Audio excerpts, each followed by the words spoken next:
In today's video, I'll show you what I eat in a day to stay both low fat and low glycemic with my meals. What is low glycemic and why anyway? I happen to have a very good video on that topic, so check it out. I know that many people might be thinking you can't be low fat and low glycemic at the same time. Well, yes, you certainly can eat low glycemic and be moderate to high fat, but this can easily lead to weight gain, and besides, there's a much healthier way to maintain a low glycemic diet. Why low fat? Studies show that the best way to keep your blood sugar stable and to stay away from type 2 diabetes is to consume whole food plant-based foods that are high in fiber and low in fats. As it turns out, it's not the carbs, but fat that cause high blood sugar levels and then a sudden drop.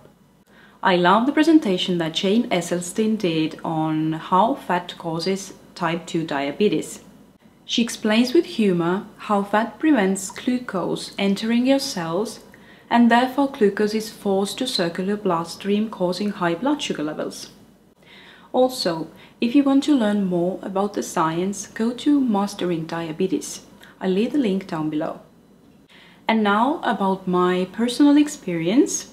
What made me turn to low fat? When I first started on a plant-based diet back in 2012, I was eating whole food, low fat, and I felt great while losing the last excess few kilos that I had left from my pregnancy. And I was 32 at that time. Fast forward about 5 years, and I had turned to the combination of high carb / high glycemic and high fat foods. This is when my problems began. My blood sugar was fluctuating like crazy and I started to have hypoglycemic episodes. This is when your blood sugar shoots up too quickly and too high and then drops back down too fast and too low, so that you start to feel shaky, irritated and can even faint. So eventually I developed candida overgrowth. If you're interested to know more, you're welcome to check out my candida journey video.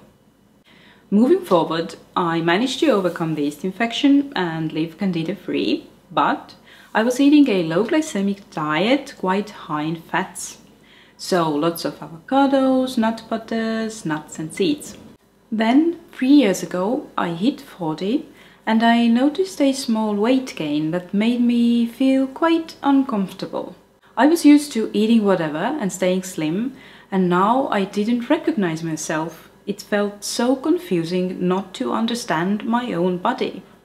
Suddenly, I remembered all the nutritional science I had read about and had followed when I first started my plant-based journey. That is, low-fat whole foods is the key. But it wasn't until about 3 months ago when I finally made the switch and everything changed.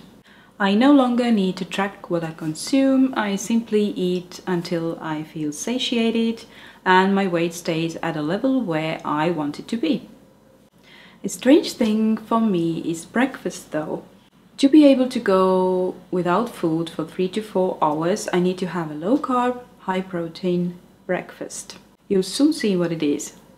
I've tried and tried with different combinations, but whatever it is, I start to feel shaky after 2 hours and I need to grab something. And it never happens with my high protein bowl.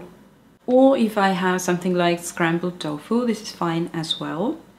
And at the same time, this doesn't apply to the rest of the day.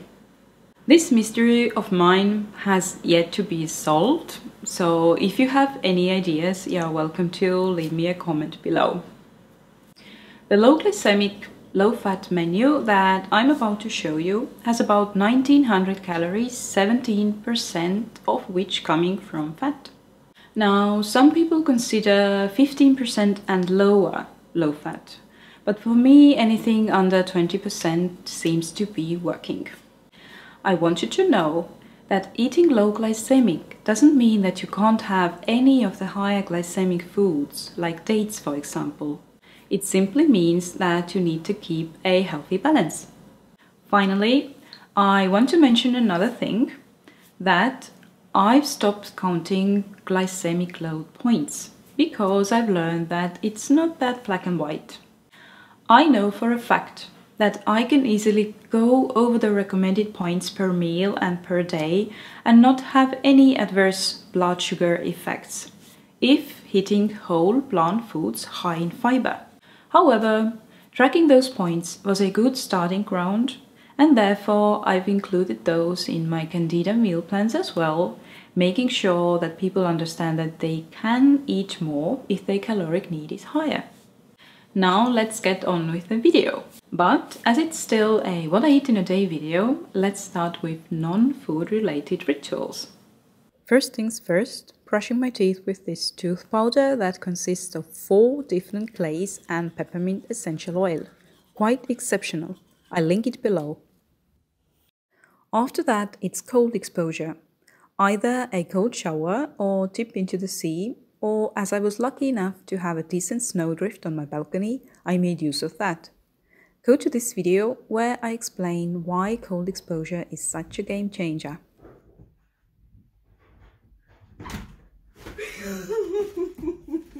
Oh my god.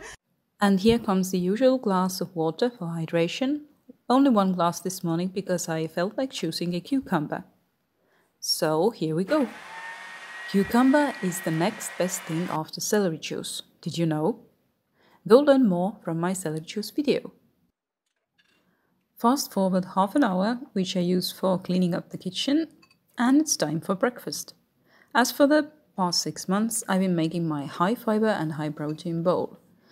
As I mentioned in the beginning of this video, I haven't found a better combo to keep my blood sugar stable for 3-4 hours after breakfast. I combine ground chia and flax seeds, pumpkin seed or almond protein powder, cardamom, mesquite powder, turmeric, ginger, cinnamon, oat or soy milk, and plain soy yogurt. Like that. Finally, I mix in thawed wild blueberries, and voila!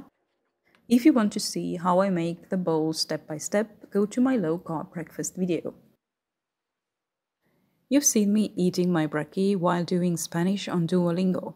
I've now ditched this habit as it feels much better and healthier to concentrate on my food rather than being distracted with other activities. Then comes my power walk through a rather snowy landscape at this time of the year.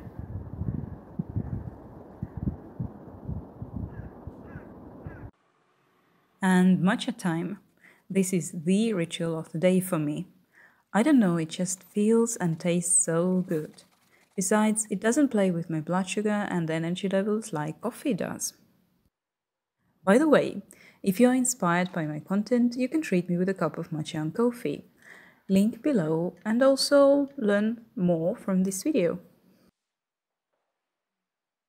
So I make my cuppa and take it to my workstation, which at the moment looks like this. I really prefer to have my feet up while typing away. And it's lunchtime. Recently I've learned the benefits and deliciousness of a really green smoothie as a first lunch course. In go banana, orange, broccoli, parsley, and a huge bunch of baby spinach. Some water to ease the blending, and here we go. A bowlful of easy to digest leafy green powered smoothie. Recipe link in the description. I digest the smoothie for about 20 minutes and then have a heartier bite, which is high protein soybean hummus on my fermented buckwheat and quinoa bread. I'm having 2 to 3 of those. It's super easy to make the hummus with home cooked soybeans. I have both blog posts and videos on how to cook soybeans and make the hummus. In the evening, I whipped up a very simple veggie puree soup with red lentils. I soaked the lentils first and then cooked them with onion, garlic, bay leaf, sweet potato, broccoli, carrots, summer squash, and celery. Soups like this are a perfect batch cooking item to make ahead. This big potful usually lasts for 3 days in our household. There's 3 of us. Topping it with some wakame for daily iodine, and yum yum. As the soup's quite light and lean, I'm also having some herbed oven roasted potatoes, which are extremely easy to make. They just need 40 minutes in the oven and pair heavenly with my mustard dipping sauce. I know I said it's healthier to eat mindfully, but this makes perfect Netflix snack. Finishing the evening with a mega simple and satisfying dessert bowl.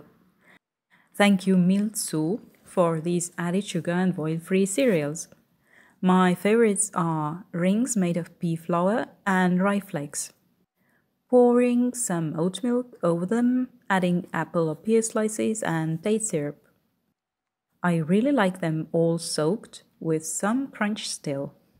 Thank you for watching, and I hope you got inspiration for low glycemic, low fat meals.